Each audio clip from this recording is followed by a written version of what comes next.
you can see that there are roots that are growing in this, which holds all the debris in place. So I'm going to reach down and pull out as much of this as I can, and then we'll run the jetter through this underground portion. Hopefully we can get it cleared out.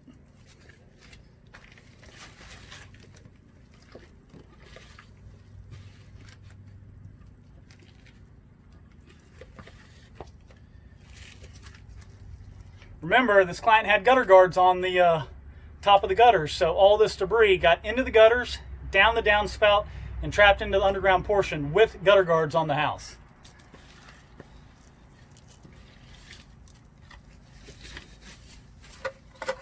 And that's just what I can reach.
All right, ladies and gentlemen, we have this drain here, this one tied together. The front of the garage that we were just at, I flushed out to here. I came to a 90-degree bend. I flushed this out, okay? Now I got the full 100 feet that is going over this direction. I'm pretty sure I just heard it daylight. One improvement that I'm making is instead of using this gun, I'm gonna get a little foot pedestal that I can stand on, so that gives me 2 free hands to work with. So that'll be in upcoming videos here shortly. But for right now, what I'm going to do is I'm just going to use these pliers and you know, use that to keep this running. And I'm going to show you where this daylights.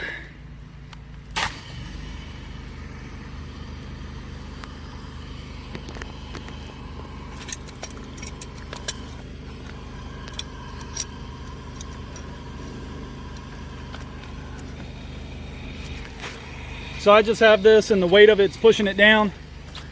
Let's make sure.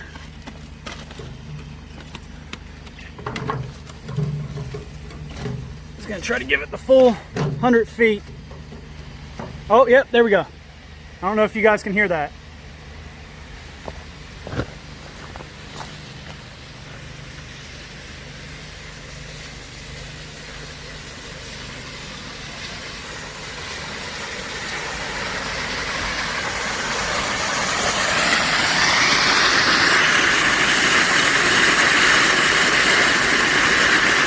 All right, since I found the exit down here, I am not gonna flush the line backwards. So I'm just gonna pull this line out without having the water flowing, because I don't wanna pull debris.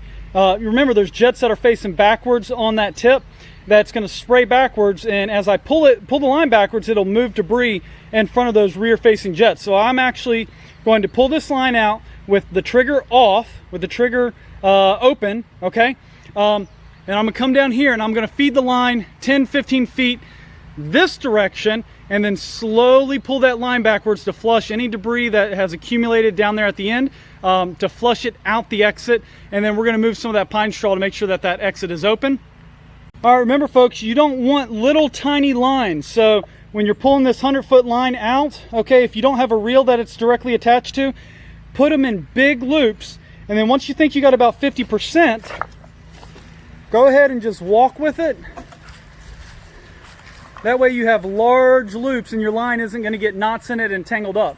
So I'm walking in the direction that I want to go. There we go, there came the end.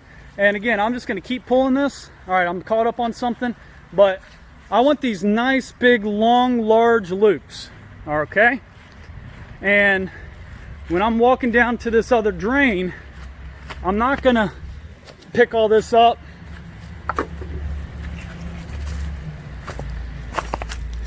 And I'm not going to pick all this up and put it in little tiny loops. What I'm going to do is I'm going to grab the end here.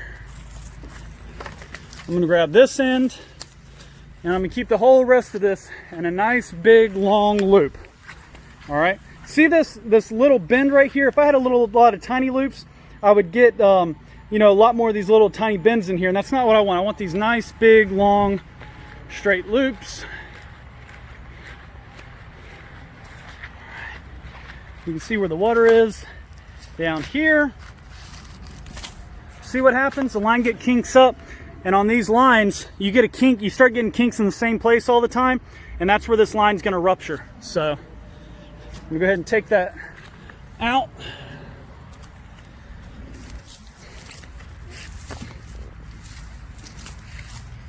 Okay, so let's see if we can't find the end of this pipe. There we go, right here. Here's the end of the pipe. I can only get this much of my finger in there. That's probably a 4-inch pipe. So I'm going to use the ball valve if I have to break up a lot of this, and so that it'll drain on its own.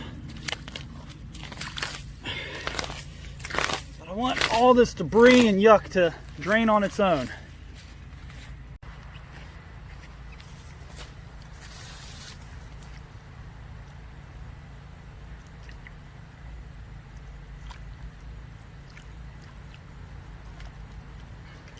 All right, I cannot push this in almost any further than that. There we go, I just got past some roots. So I want to get it started at least a foot or so in so that this sand and so that the sand and stuff does not get blown backwards in my face. Also, because I know that there's going to be sand and rock and mud blowing out of this thing, I'm wearing my goggles so that it doesn't spray me in the eyes. So think about some safety when you're doing this. Okay.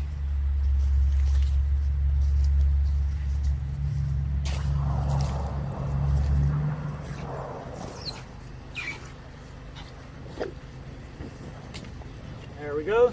Now it's pulling itself in freely, so I'm past the clog that's in the last few feet. So pull this line out. I'm maintaining pressure on the trigger. Now you can see that water is starting to come out, so those rear facing jets are flushing some debris out.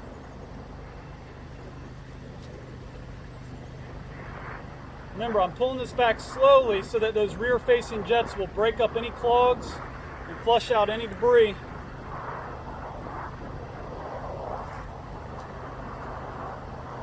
I can hear the jet in the ground. I'm about 3 feet from the exit now, 2-3 feet.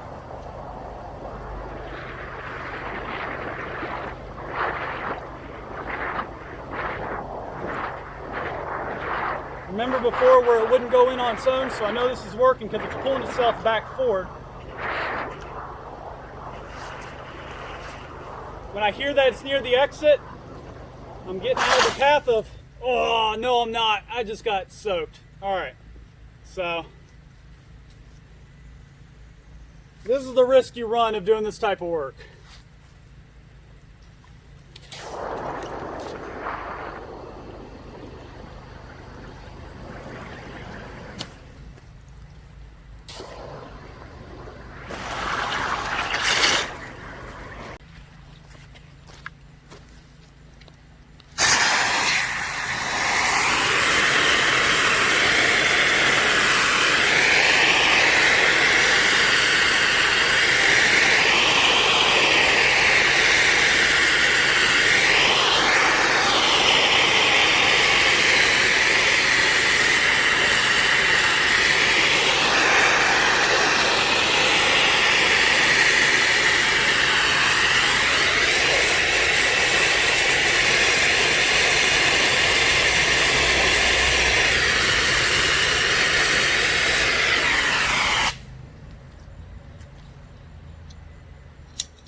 Sometimes that first bend in the ground is a real sharp one, and it's nice if you're able to reach in and turn your jetter to just assist it with that first very sharp bend.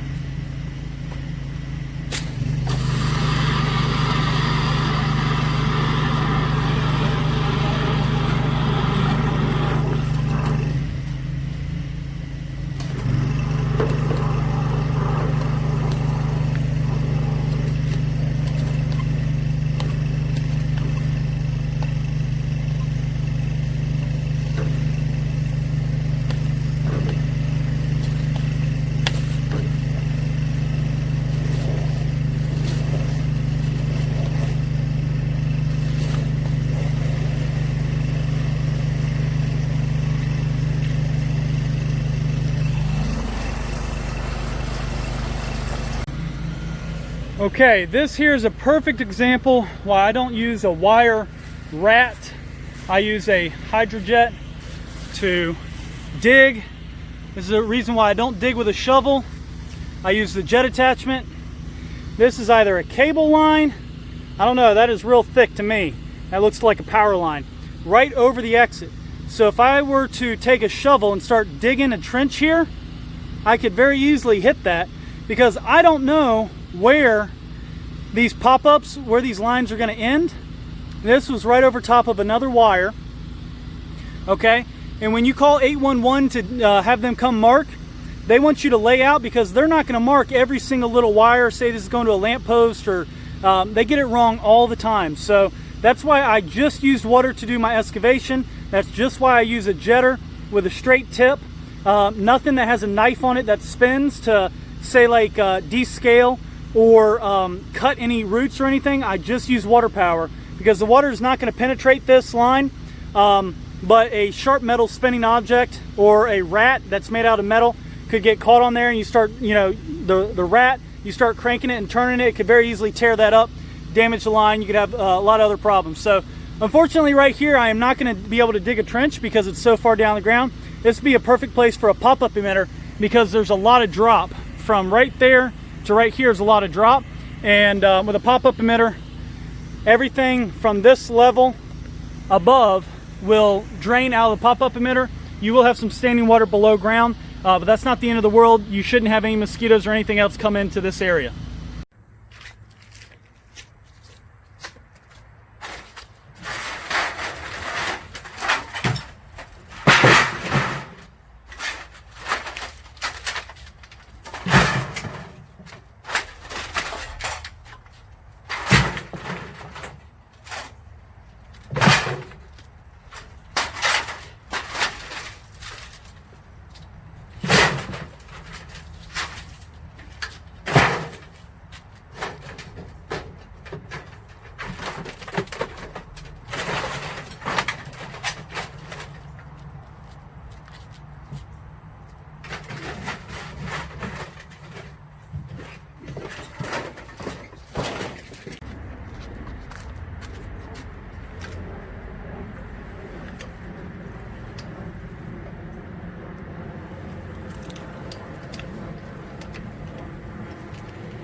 All right, guys, I am finishing up at this house. I just wanted to wrap up by saying that I really appreciate our clients. I would not have been in business this long, for 13 years, if I didn't really enjoy what I did and just really appreciate my clients and how amazing they are.